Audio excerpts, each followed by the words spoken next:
Hey, Assalamu Alaikum. What's up, everybody? It's your girl, Coach Naima, guiding you through the mindset, faith, and strategy that you need to build a life and a business that you're proud of. Welcome to Unveiled, Real Women, Real Talk, where faith meets fire and business is bossed up. Here, we dismantle mental and emotional barriers, manage those sneaky saboteurs, and create powerful business strategies that elevate every part of your life. Are you ready? Let's rise. We've come a long way. Can you believe that we're already at episode 11? We've walked this journey together. We started by asking, who is the elevated Muslima? We've learned that being busy isn't the same as being productive. We anchored ourselves in faith and we exposed the hidden saboteurs that kept us stuck. We chose to become her and release the old versions of ourselves, a little bit of grief happening, but we also build confidence through clarity. We learn discipline over emotion, and we discovered that our life and businesses are deeply connected. They cannot be separated. Last week, we talked about building systems, structure, and sabr, so our businesses could become sustainable. Well, today, we're talking about something that every woman needs to hear: peace. All right. So let's talk a little bit about the hustle lie. Somewhere along the way, the world has convinced us that exhaustion equals success. Well, if that were true, we're, we would be successful. If you think about it, we're always busy. We're always emailing. We're always saying yes. We're always sacrificing sleep. We're always available for people, even though we wouldn't want to be. And then we're successful. But let me ask you something. If success costs your relationship with Allah, your health, your family, your joy, your peace, is that really success? Right. Or is that survival dressed up as an achievement? Well, yeah, let's not do that. So, let me tell you a little bit about my story. This is where I want to share something personal, right? So, there's a reason, there was a season basically. There's a reason why I am a life and business coach right now. And there was a season in my life where I believed that the harder I worked, the more successful I would become. And the more value that I found in helping other people, the more valuable I was. Well, I wore this busy, um, like a badge of honor, and it wasn't a badge of honor. I filled every space on the calendar. I convinced myself that slowing down meant that I was maybe falling behind, but eventually I realized something. I realized that my worth was not tied to me helping and supporting other people. And I also realized that I wasn't leading my business was leading me.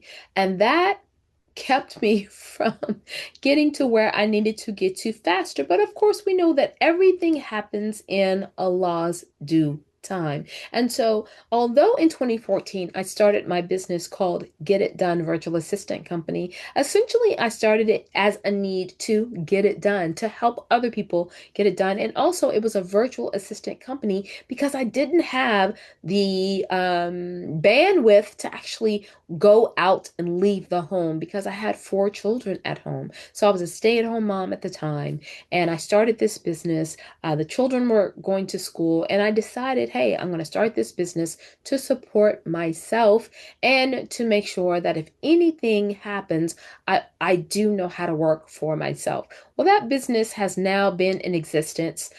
We're going on 2026. So that's about 12 years. And I'm super excited because I've now changed my Get It Done virtual assistant company to Get It Done Professional Services. And so over the years, I've done consulting, financial strategy. I've done event management, project management, social media management, tons and tons of different things, helped people with QuickBooks. Uh, I mean, you name it, I probably did it.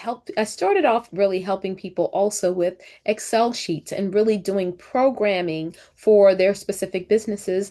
And again, now I am a life and business coach, and I have learned so much through my personal journey. But what I did also learn is that a season of burnout happened within some areas of when I was working and doing so many different things and having so many different things on the calendar. I was trying to be everything to everyone except for myself. And so the emotional toll of constantly producing, how was my relationship with Allah?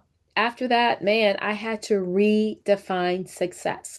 And the moment that I realized that peace had to become part of my business strategy, everything thereafter has been alhamdulillah. So remember that there is a season that is going to teach you something, right?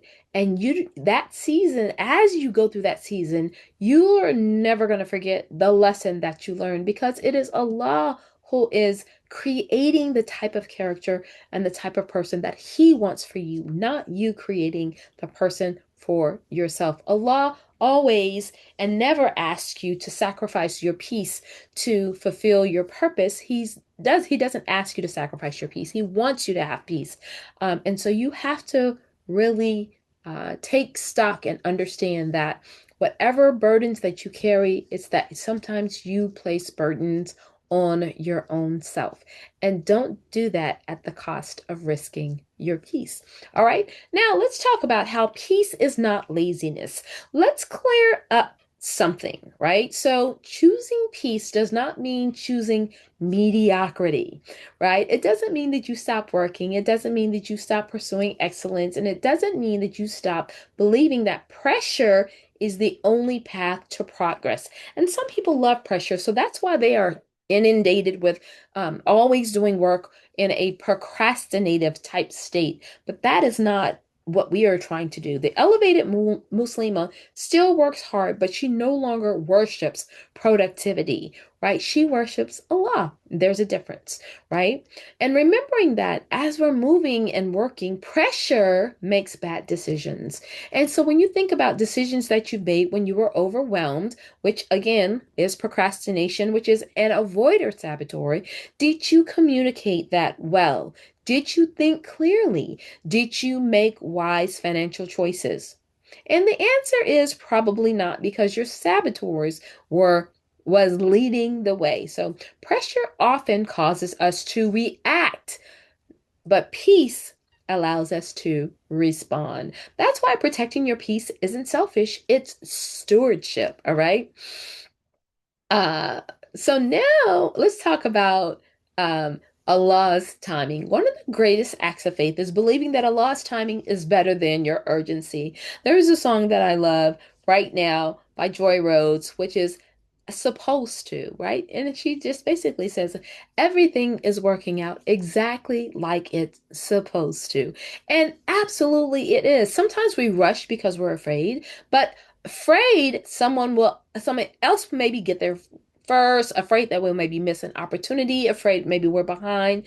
But guess what? We're not. What's written for you cannot be taken from you. And what you truly believe is for you, you are going to get it. And you can't compete with that. You can stop comparing. You can stop striving from fear, and you can begin to trust Allah, which is tawakkul, is what we always talk about. But what does peace look like as a woman and a business owner? Peace looks like praying before panicking, resting before guilt, saying no without apologizing, and serving from overflow instead of depletion, building with intention instead of urgency. Knowing that your value is not measured by how exhausted you are, that is peace. All right. So now let's talk about how success is redefined. Let's redefine success, because success is being present with your family and not being on your cell phone all day and all night and telling your children to be quiet or giving them devices so that they can quote unquote be out of your way. Keeping your salat a priority. When prayer comes in, make that prayer, not saying I'm going to do it later or saying I'm going to pray real quick, right? Running a business with integrity, understanding that every single decision you make is a reflection of how you see yourself and how you value yourself. Sleeping well at night. We got to get some rest, women, right? And getting the rest is essential for us to go to bed early, then you'll be able to wake up early. And sometimes waking up early in those wee hours of the morning before everyone else wakes up is a bit of peace. Having healthy boundaries, serving people with excellence, growing steadily, protecting your heart, leaving a legacy for your children so that they can be proud of, that's success.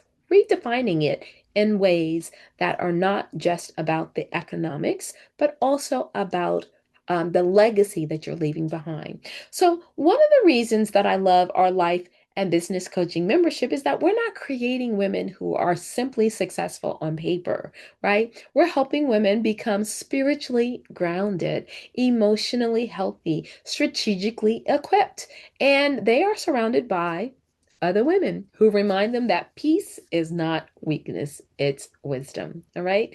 So, now the last thing I really want to talk to you about is the conference. And someone asked me today, they were like, hey, are you still going to have that conference? And that's exactly what you need to be experiencing. All of this piece that we just talked about, you need to experience that at the Elevated Muslimah Conference. Not pressure, not performance, but true transformation. You'll leave with strategy, you'll leave with sisterhood, and you'll leave with renewed faith. You'll even leave remembering that Allah cares about you, who you're becoming, just as much as what you're building. And what you are building is a part of your legacy. So before we close, so be looking out for that. Actually, before we close, I want you to be looking out for the Elevated Muslimah Conference, the new date, because it's coming up soon. Okay. But before we close, I want to ask you three questions. The first question is, where have I confused pressure? Now, this is a part where you're basically writing this down in your journal. So, every woman who's a businesswoman, you should have a journal that you're writing down in regularly. And the first question again is, where have I confused pressure with purpose? Where have I confused pressure with purpose?